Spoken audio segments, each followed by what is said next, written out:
Reflitamos juntos.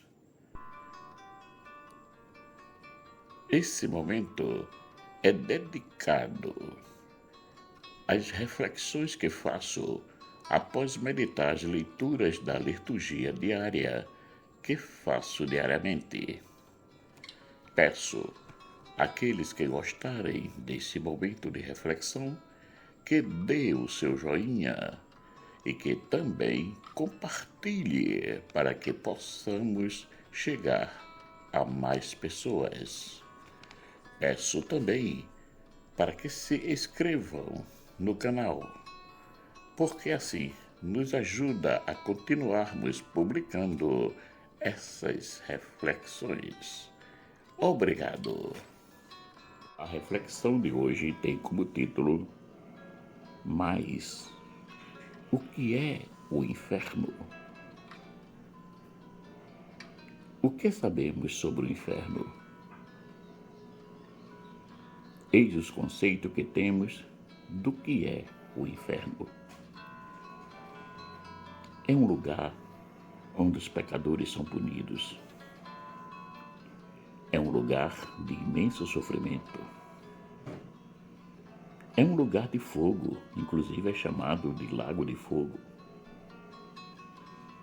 É o tormento eterno dos ímpios.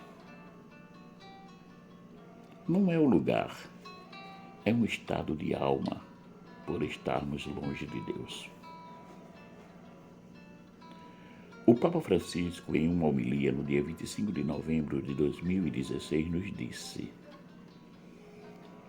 o inferno não é uma condenação, mas uma escolha que fazemos durante a vida.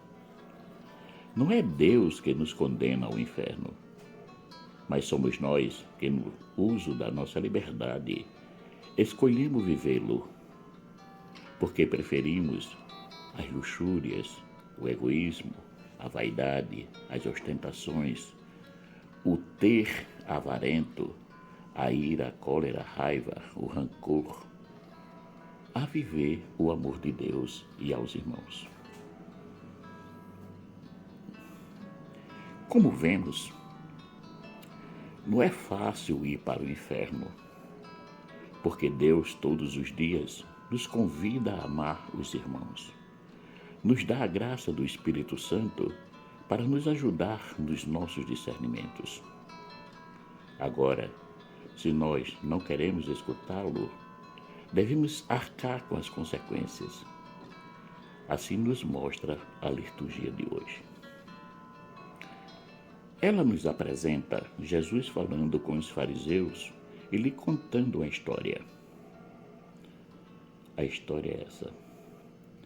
Havia um homem muito rico e um outro muito pobre, e que se chamava Lázaro. O rico gostava de ostentação e de viver no mar de rosas que a riqueza lhe proporcionava. Havia um homem rico que se vestia com roupas finas e elegantes e fazia festas e esplêndidas todos os dias. Lucas, capítulo 16, versículo 19. Já Lázaro vivia aos pés da mesa do rico, esperando algumas migalhas caírem por terra para que pudesse se alimentar. Ele queria matar a fome com as sobras que caíam da mesa do rico. Lucas, capítulo 16, versículo 20. Aconteceu que o rico e Lázaro morreram. Jesus diz que Lázaro foi levado pelos anjos para junto de Abraão e o rico foi enterrado. No decorrer da história, Jesus fala que o rico viu Lázaro perto de Abraão enquanto ele estava na região dos mortos. Na região dos mortos, no meio dos tormentos, o rico levantou os olhos e viu de longe a Abraão com Lázaro ao seu lado. Lucas, capítulo 16, versículo 23. Vendo isso, o rico pediu ajuda a Abraão para que deixasse Lázaro molhar o dedo e levasse até ele, para que pudesse refrescar-se. Abraão lhe disse que isso não era possível. Vendo a besteira que fez, o rico pede a Abraão que mande alguém dali aos seus irmãos na terra para alertá-los quanto à verdadeira vida. Mas Abraão, mais uma vez, lhe diz que não dá para fazer isso, porque os seus irmãos têm Moisés e os profetas.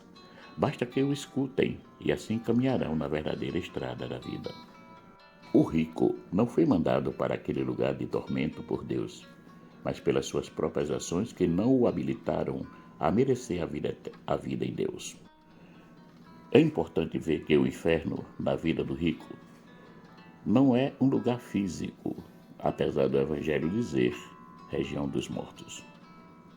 O tormento que o rico sentiu era de ver que a sua vida poderia ter sido muito mais diferente daquela que ele viveu e que não tinha mais nenhuma possibilidade de corrigir o erro.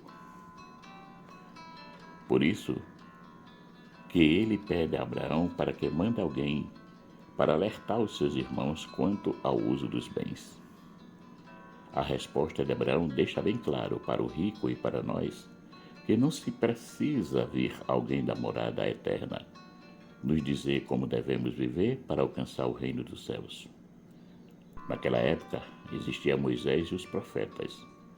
Hoje nós temos a boa nova de Jesus Cristo, que é o resumo de tudo. Amarás o Senhor teu Deus de todo o teu coração e de toda a tua alma e de todo o teu pensamento. Este é o primeiro e grande mandamento. E o segundo, semelhante a este, é amarás o teu próximo como a ti mesmo. Destes dois mandamentos depende toda a lei e os profetas. Mateus capítulo 22, versículo 37 a 40.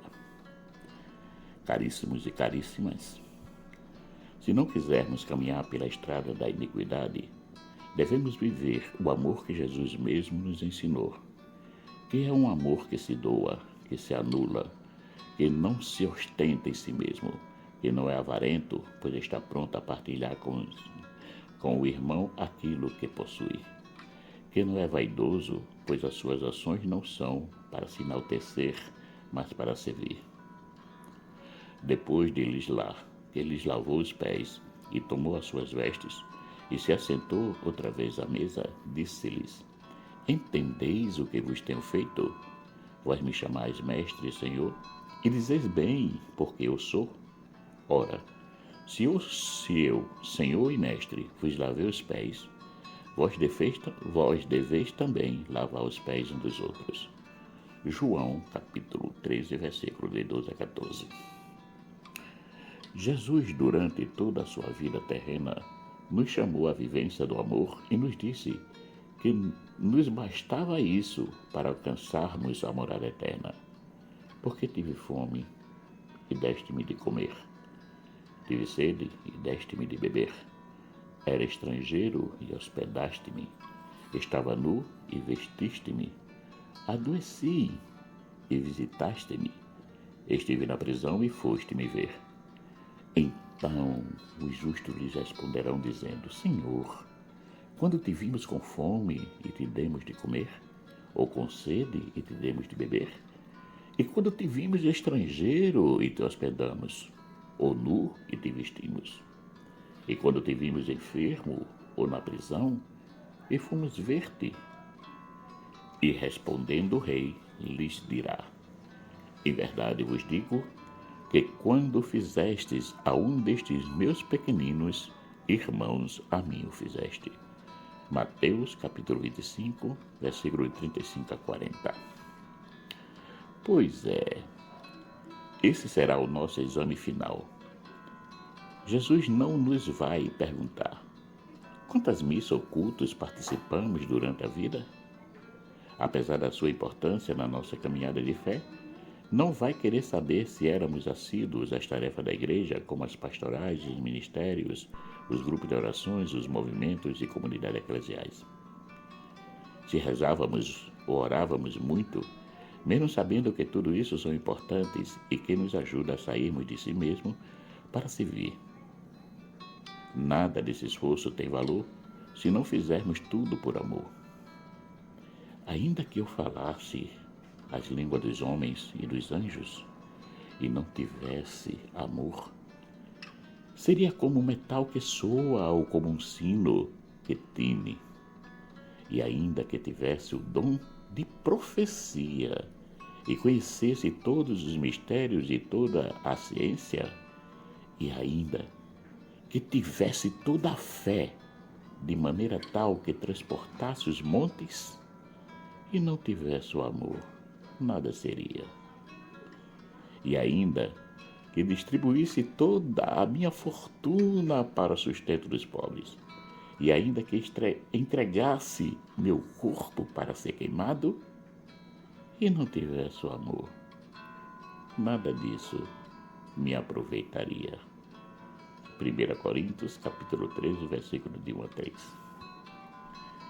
Viver o amor é experimentar, desde já, as maravilhas da vida eterna em Cristo. Já o contrário, isto é, não amar e procurar viver em si mesmo, cultivando o egoísmo, as vaidades, as ostentações, os rancores, a ira, a raiva, a inveja, o desprezo pelos irmãos, o orgulho próprio e tudo mais que não é a vivência da humildade, nos leva ao inferno, que nada mais, nada menos que a frustração e constatação de saber que para merecer o reino dos céus bastava amar a Deus e aos irmãos, e que agora não se pode fazer mais nada.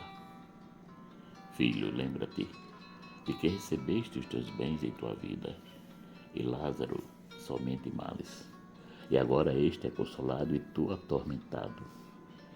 E, além disso, está posto um grande abismo entre nós e vós, de sorte que os que quiserem passar daqui para vós não poderiam, nem tampouco os de lá passar para cá. Lucas, capítulo 16, versículo 25 a 26. Aprendamos com a parábola de Lázaro e o rico que para alcançarmos a vida eterna em Cristo, basta nos lançarmos no amor a Deus e aos irmãos. É bom esclarecer que Deus não é contra a riqueza. Qualquer um de nós podemos tê-la. O mais importante de tudo é como a usamos, se somos caridosos e desapegados ou avarentos e mesquinhos. O inferno não é Deus que nos manda para lá vivê-lo, mas somos nós, nos disse o Papa Francisco, que escolhemos estar lá no sofrimento eterno. Somos nós que escolhemos em não amar, e somos nós que nos damos conta que poderíamos ter amado e não amamos. Quanto remorso podemos ter ao descobrir que poderíamos ter amado, mas não amamos, e que não existe mais tempo para corrigir o erro. Existe sofrimento maior do que esse? Querer corrigir um erro e não poder mais fazê-lo? Marcos Laurentino.